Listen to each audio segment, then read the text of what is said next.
she's dead. She does not exist anymore. These were my exact words to a family member after they accidentally called me by my old name. I really believed that she was gone and that I needed to erase her. But she's still here. She is just operating and showing up in a different way in support of my current and future self. In this video, I want to share with you how my attempt to bury my old self was actually a part of my healing process, and how every version of us, even the ones that we have tried to forget or leave behind, are still trying to serve and support and show up for us. We always begin with gratitude, so thank you so much for being here. Peace. I am LA. Let's start with a very short story about my name change. My name is LA. That is the name that I go by, but that is not my birth or my given name. A few years ago, I noticed that I started to feel really uncomfortable when folks would refer to me as my birth name. And over time, that discomfort shifted into some other emotions. And I felt a lot of distance between who I was at that time and the name that I was being called. So I decided to start going by LA, which are my initials and the first two letters of my birth name. During one of my fasts that I completed, it came to me that LA actually means living authentically. I feel that that is the chapter that I was being ushered into with my name change. I like LA. LA is a cool name, but it is also very authentic to me. I feel proud, I feel joy, I feel seen and felt and heard when I introduce myself to folks as LA. This name change aligned with a spiritual awakening that I was going through at the time, which was also connected to my dark night of the soul, which I've spoken about previously. When I changed my name, I thought, okay, I need to kill off my old self completely. I need to forget her. I need to erase her. I need to move forward from her and create as much distance as possible between me and her. And then I realized that it doesn't work that way, that acknowledging who she is and who she was is a part of my evolution, because had she not been who she was, I would not be who I am. And this was really painful because I really did want to, for lack of a better way of describing it, I really wanted to kill her off. I wanted to forget her. If I am being completely transparent, there are things that she has said, that she's done, treatment that she's allowed from other folks that she has allowed to have access to her, that I didn't feel good about, that I was embarrassed about, that I felt a lot of shame and guilt about. That realization and the acknowledgement that I can't and should not forget her also came with a need to sit with and face all of that, even the most painful truths.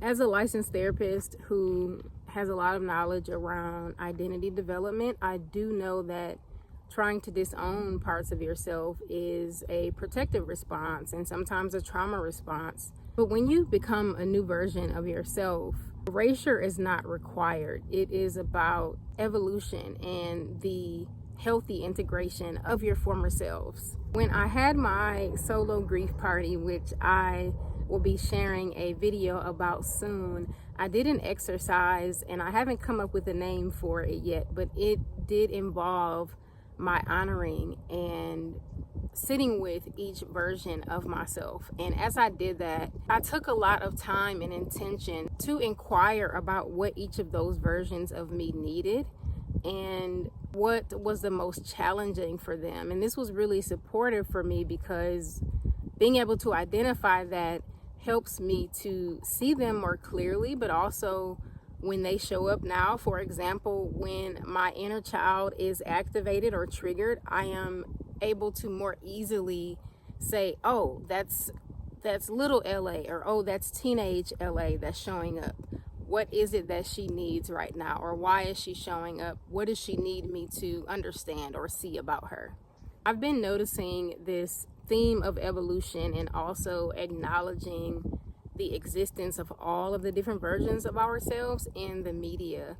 And I want to just name a couple of films that I've watched recently that were really mind-stimulating and thought-provoking. The two films are Coherence and The Substance. Both of these films speak to the idea of the existence of different versions of ourselves, but also how sometimes when we are not satisfied with one version of ourselves, we look outside of that version. I go into a lot more depth about these films and how they connect to identity evolution, and I mentioned some other films and media as well in the companion article for this video, so please check that out. It will be linked in the description of this video.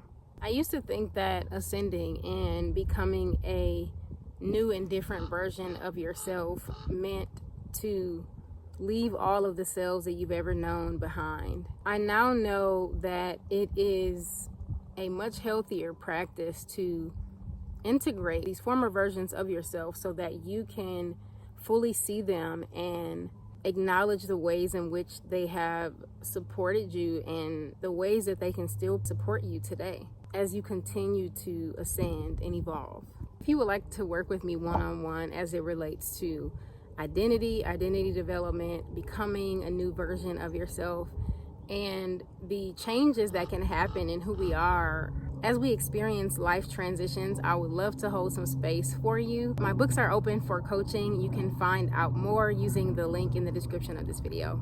I end each of my videos with a prompt for journaling or a reflection as someone who deeply values introspection and someone who wants you to have something extra in your toolbox as you leave this video. The prompt for today's video is: which version of yourself are you ashamed of or do you feel guilty about?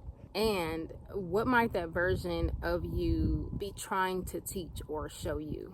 Now for the RECONNECT roundup.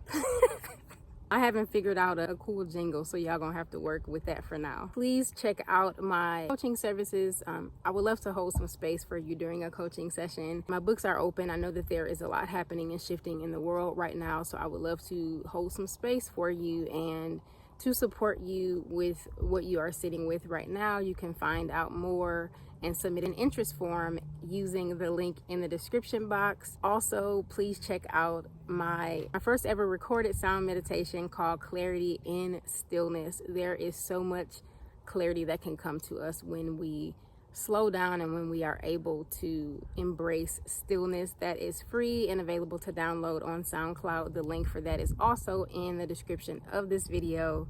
All of my long form videos have a companion article, so please check out the companion article for this video where I go more in depth about how the concept of identity development, and also the inner fragmentation that can sometimes happen when we are in between versions of ourselves. I share more in depth in the article that is also linked in the description box. If you are local to Los Angeles, I am excited to be collaborating with the Los Angeles County Department of Parks and Recreation on my signature program, Restore, which is my sound journey and community care circle offering.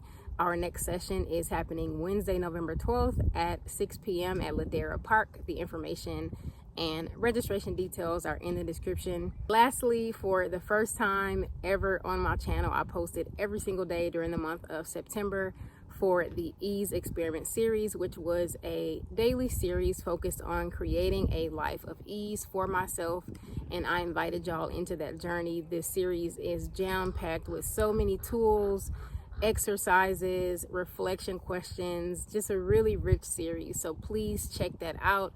I have also been posting a lot of bonus videos, so even though the series is over, I am still supporting y'all on your ease journey. Well, that is all that I have for y'all for today. I look forward to connecting with y'all again soon, but in the meantime, reconnect with you. Peace, y'all.